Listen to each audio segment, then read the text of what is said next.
Water, earth, fire, air. Long ago, I didn't know anything about The Last Airbender. Then, everything changed when my best friend said, let's do a podcast. We could call it Avatar State Radio. 6,953 days had passed before I discovered Avatar. Not the Blue Cats, but a 19-year-old cartoon. Like Aang, I have a lot to learn, but I believe I'll love Avatar The Last Airbender. Welcome to this week's edition of Avatar State Radio. I am the last podbender himself, Kevin Gallagher, one of your hosts, who is joined by... Mike. I am your other host, and I know all things Avatar. And much like Aang himself, I am still learning the way of Avatar. But I'm happy to say 14 episodes in, I'm getting it. I'm loving it. There has been an episode yet that I've said, and it's not for me. Even that one y'all hated on it. I found it to be okay. Yeah, we've got another episode that's like on the more fillery kind of side of things with this episode, the Fortuneteller. But I still, on rewatch, like very much enjoyed it, and there were some things that I caught having watched the entire series, going into this episode that, like, as I'm watching it, I'm like, wait a minute, and I should be able to hint towards that for you without blowing it for the rest of the series. It's funny that you say that, because after this episode was done, or maybe near the end of it, I was like, you know what? This was literally an episode that you could cut and nothing happens, really. Oh, yeah. Like, well, you know, at the same time, not really, because there's elements of it that were important.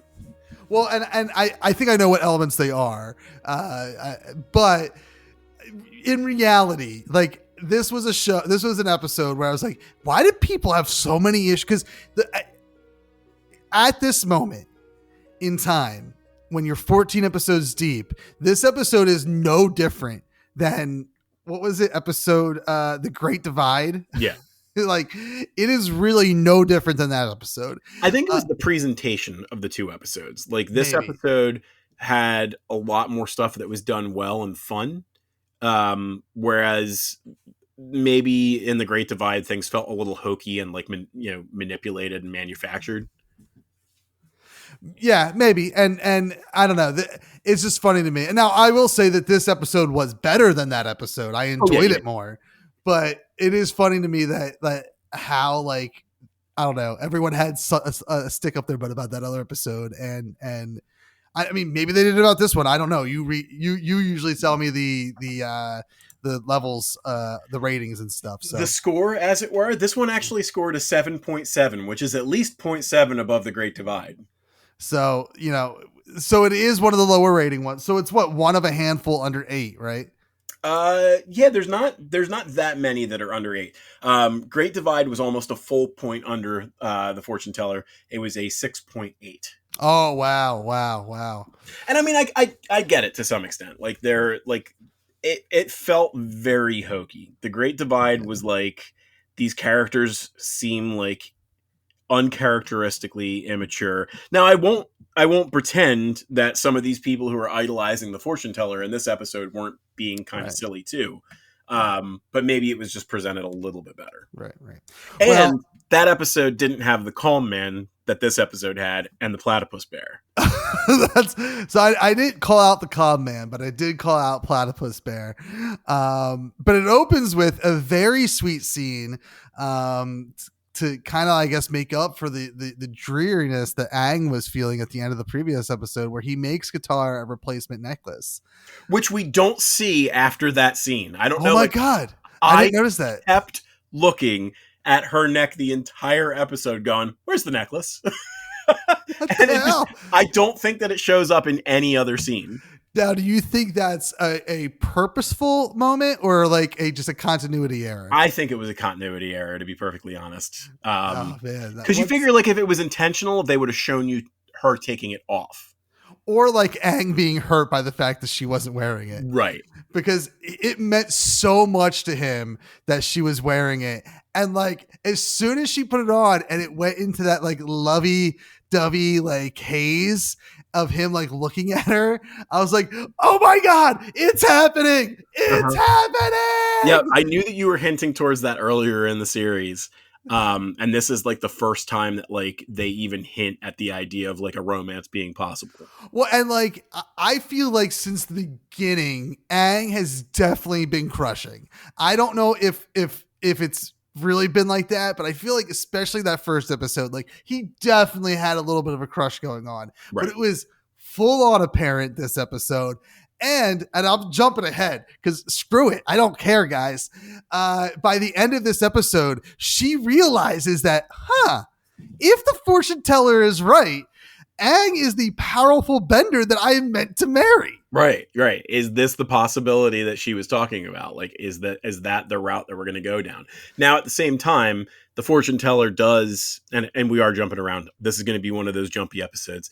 The fortune teller does tell Aang in a roundabout way that like love was not what she was foreseeing for him. But also says like, hey, fortune telling is not an exact science. Like you're able to change your fate. Yeah, you could make your own destiny. And like there's like obviously there's a great war coming. There's a great war happening. So like it's obvious that him, the avatar, is going to be part of that. That you don't need a fortune teller to do that. But I do like that for the most part, it does seem like by the end of this episode that she is an accurate fortune teller. Yeah, I mean, she thus far everything that she has stated is going to come true or has come true. Whether or not that's because people are manifesting what she's saying, like the guy with the red shoes. Right. Which was a fun little scene. I very much like Sokka was, I think, like a stand-in for a lot of us in this episode. Oh yeah. Because I'm not a big like fortune guy. Like, I'm more of a, you dictate your own fate type of person. Well, can science explain the rain? Which is, I have that written down. What a funny line. So good. This, you know what? That's I think the other big difference between this episode and The Great Divide is that the writing and the dialogue was just so on point this episode. So, I mean, certainly we have the benefit of good writing, and good dialogue, but the other good thing is these three kids. Well, I guess Mae Whitman's not exactly a kid, and Jack DeCina might not even be, a kid at this point. But these three people who are portraying the kids do such a good job with like what their delivery and everything. Like Sokka is I think at this point in season, like my first watch, he had to have been my spirit animal. Right. It is. He is definitely like has grown on me because he started off as a little shitbag. Right. But like I remember hearing like those first couple of years, I don't think I'm gonna like Sokka. Yeah, and he has his moments where he's still that little shitbag, but for the most part, since that episode, was it the Kyoshi Warriors? Yeah, Kyoshi Warriors. Since that episode, like he really kind of like, I think realized that he like being a man, being a dude, hey, I'm a dude, and you're a fucking woman, like that. I think he realized that's not cool. And I think he's like become a better person from that episode. Yeah. So, well, no, how much I like to spoil things. I know. This podcast, your idea has to be killing you. Oh yeah. It's like every now and then, like I get to a point where I'm like, okay, like now let me talk about this thing. And I'm like, but I can't. But we'll talk about that more over the summer, I'm sure. So we didn't even get past the crush here, but Platypus Bear was one of my notes. What a fantastic creature. And the dude who's fighting it, like big deal. Like the little twirl to his seat. Yep. Just like so good. Yep. And I didn't realize until near the end of the episode that he was just, a recurring character in this episode. Yeah, he showed back up. You could kind of get like a hint of it because of the teeth. Right. I saw his character at least 2 more times, and that second time I saw him, I was like, nah, because he was leaving the village. Like, he was going on a journey. Oh yeah, he was going on a journey to screw up some platypus bear's days. And then I was like, no. And then I saw him again. I was like, no, that's definitely him. He just came back. He wanted more fortune or something. Yep. One of my favorite parts of this episode is when Appa scares an egg out of the platypus bear. I didn't even realize that happened, but obviously there was an egg left over. Yeah, well, it was. I just love that he goes behind the bear and just growls. And like, to me, seeing Appa do that, like, I'm like, oh, that's just Appa. Like, he's just being a cute little sky bison. But because he's so much bigger than this platypus bear, and it's like a guttural like growl or whatever. Right, and and the platypus bear just drops an egg and runs away. And that poor egg never made it into Sokka's belly. No, just on his head. It's perfect. Or somebody's head. That was on his head. Yeah. And then subsequently it starts to rain because again, the umbrella was given to Aang. And this episode was very big on fortunes and things coming true. And then, kind of also trying to kind of balance that along with Sokka's whole point of, you have to take fate into your own hands sometimes. That, there is a danger to relying on someone trying to tell the future for you. And I thought that was a really cool balance in this episode, especially since the volcano was Sokka and trying to prove everyone wrong. If they didn't go up there, no one would have been the wiser. Now there's a good chance that they still could have evacuated everybody. The village might have been toast at that point. Mm-hmm.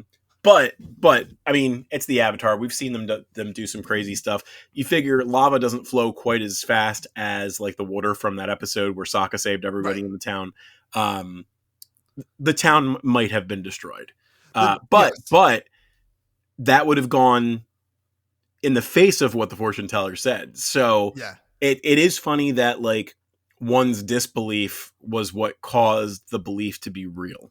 Yeah. Like everything, like a callback to the platypus bear where yes, she was right. He was able to get away without being in danger because they stopped the platypus bear.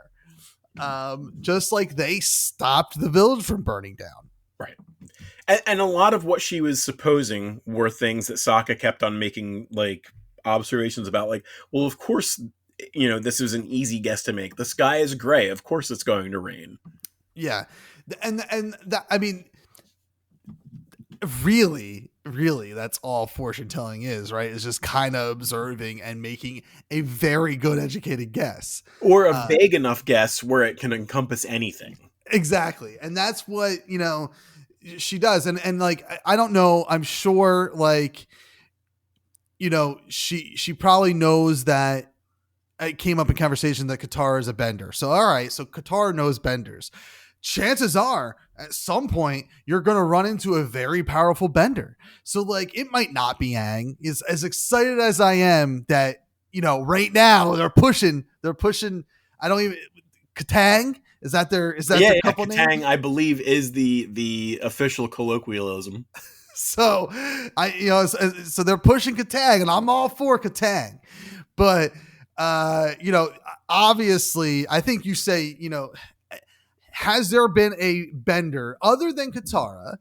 And she's getting better, but other than Katara, has there been a bender that we've been like, oh, they're like a weak ass bender, right? Oh yeah. I don't think that we found one who just doesn't have, like if you're a bender, you're doing it for a good reason. Right. Maybe we've got some people in like, in what's the Earth Kingdom city?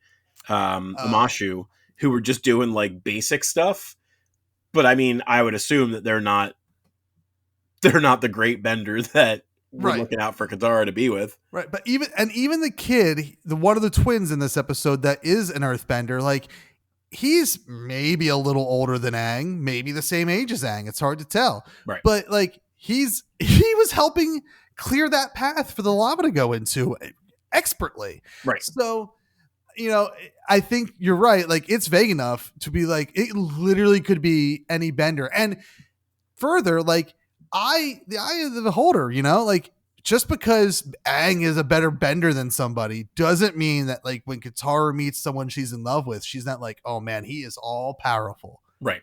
Well, I mean, like you said, we've seen a couple of other benders, but we've also got a 2.5 seasons left to see other potential benders. So right. Who is the person for Aang and who is the person for Katara?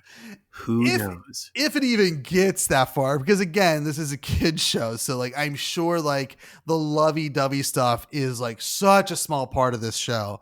At least for the animated series. Right. But yeah, as soon as we, you know, and Aang believes it too, because Aang goes and overhears what, you know, Aunt Wu is saying to Katara, and he instantly thinks, oh, I'm that powerful bender, because he is, I mean, obviously the most powerful airbender because he is the last airbender. Right.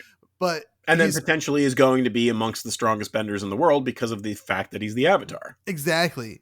So, you know, he's like, all right, I'm in for it. Meanwhile, like we kind of skipped over the fact that like Meng, this little there's a whole other character that we haven't mentioned for 17 minutes. Yeah, this little 12-year-old girl, assumingly, Meng, is in like she has a crush on Aang because the Aunt Wu said, "Oh, you'll fall in love and marry a boy with big ears." Now let me throw something else into the mix right now, and this is really just a theory. Momo has really big ears. And he could be an earthbender. It's true. We don't know. Mike and Kev are heading to Fan Expo Philadelphia, May 16th through the 18th. Mike is manning the Tellest and Weird Witch Wands table at A1205, while Kev will be hosting 3 panels this year. On Saturday, May 17th at noon, find Kev and the crew from Philly's own I Like to Movie, Dan, Steven, and Megan, as they celebrate everyone's favorite time travel movies at This Is Heavy, 40 Years of Back to the Future in Theater 4. A few hours later, at 5 p.m. at the Creators HQ, Kev will be hosting Go Birds, How a Fandom Unites a City, and Beyond, where he and his panelists will discuss the Go Birds mentality that goes far beyond the city of Philadelphia and even the current Super Bowl champions, the Philadelphia Eagles. On Sunday, May 18th at 1:15 p.m., the Get 'Em Next Year crew takes over the workshop room to discuss Heartbreak in Fandom, a universal love story that transcends sports and bleeds into the world of pop culture. If you're heading to Fan Expo Philadelphia this year, come say hi. Back to the show. And like, so this whole time in this episode, you have Sokka trying to disprove Aunt Wu. You have Katara just going overboard with wanting to know her future, like wanting to know every detail. Oh yeah, she's going deep into that. Like, should I eat a papaya? And like, what a wild question. You don't even like papaya. Why is that even an option for you? And the best part is she's just like kicking the ground about it. Like, man. Yeah, like why wouldn't you pick 2 things you liked? 2 things you liked, or if you do pick one thing you don't like, just prove your brother right now. You can say, ew, I'm not going to eat a papaya. I don't like papaya. That is the best way of saying, like, oh, wait a minute, I am not going to do that. Right. Like, that is literally like someone who believes so hard that they're just like, all right, I guess so. I guess I got to eat this fruit I don't like. It's one of those astrology girls, Kev. I'm sure that's what they were trying to do with Katara. But so then you have, you know, Katara's not so much hung up on her love life. Like I guess like that's part of it. Like she does get the lowdown on that part of her life and like when she's going to die, how many grandkids she's going to have. But like, she's also nagging about all this other stuff. She just wants to know everything.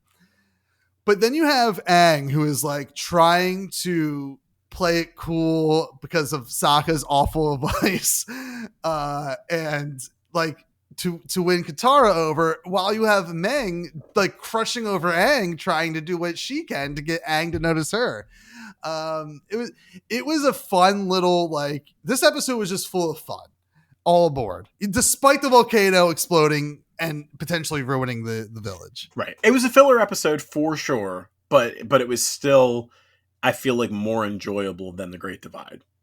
And even though it was a filler episode, I think that the part that really quote unquote pushes the story forward or hints at a future part of the story is the relationship between Katara and Aang. Right. The romance element, which up until this point has been kind of on the lowdown, you know, like you said, we knew that Aang had kind of like a little bit of feelings for Katara, but they kind of dried up around the time that he was in Kyoshi Village because he was getting all the attention from the other girls. Right. But at this point, I think it's clear that there's no denying that he has some kind of feelings for Katara.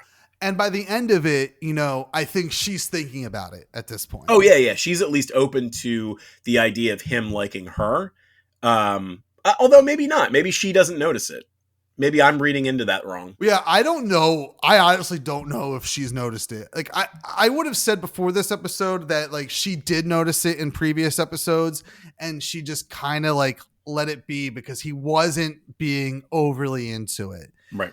Whereas in this episode, he was like overly trying to get her attention, but she was so preoccupied with her own like fortune that I don't think she noticed like and advances is a weird word to say, and I don't think it's the right word, but it's the only word I have right now. But the advances that Aang was making in this episode to try to like get her attention, to win her favor, she was just too preoccupied to even notice it. So I don't know if she knows like how. I mean, the boy made you a necklace to replace the one that you lost that your dead mother gave you. Right. Even if it wasn't a romantic element right then, it was still a very sweet moment, and it was something that showed that he cared.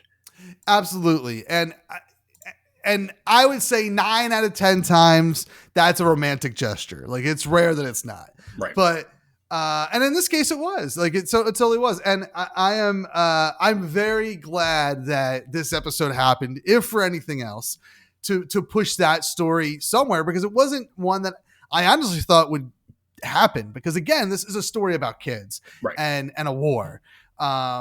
So these kids are living through something that, you know, we didn't live through when we were 12-year-olds. And you know, you don't have time to think about all that stuff really when you're like, oh, I got to learn all 4 bending abilities and master them before the summer. Right. And then somehow also deal with, you know, hormones and things like that. Right. I'm glad that they didn't shy away from it. Like, even if it goes nowhere, the fact that they were acknowledging the fact that these two were young, were of the age to think that like love is the most important thing, even for a moment, like I thought it was good. Yeah, it is. I'm very excited to see if that gets any further. It does feel like it would be, if anything, like a B or C story of like an overarching series story.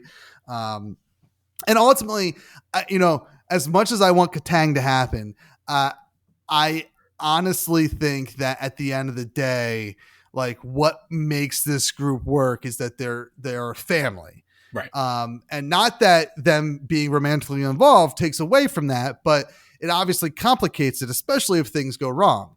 Yeah. You don't want Avatar to end up going the Ross and Rachel route. Right.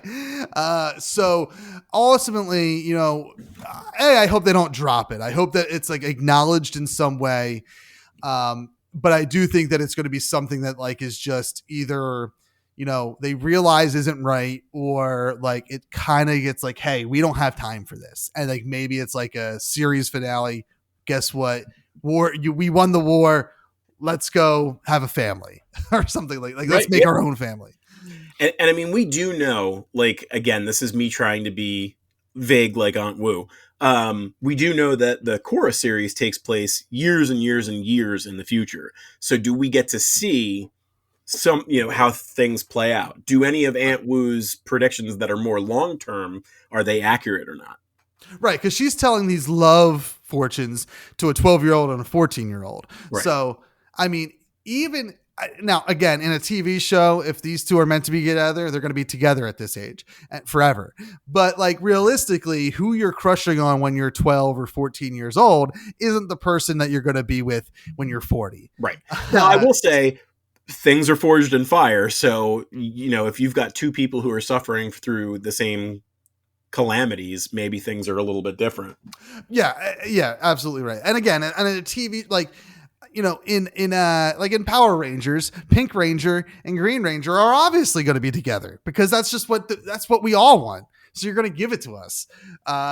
So with shows in general, and I think in kids shows especially, it's a little less like, all right, like it's not like it's going to happen or it's not. Because they are kids. Now it could be something that, like you said, it could be something that we actually find out in Korra. When we and I guess we'll find out in several seasons of this podcast when we eventually get to that show. That's true, because we're going to be, at least, you figure the way Korra runs and the way that this show runs, it's going to be like our 5th season. Yeah.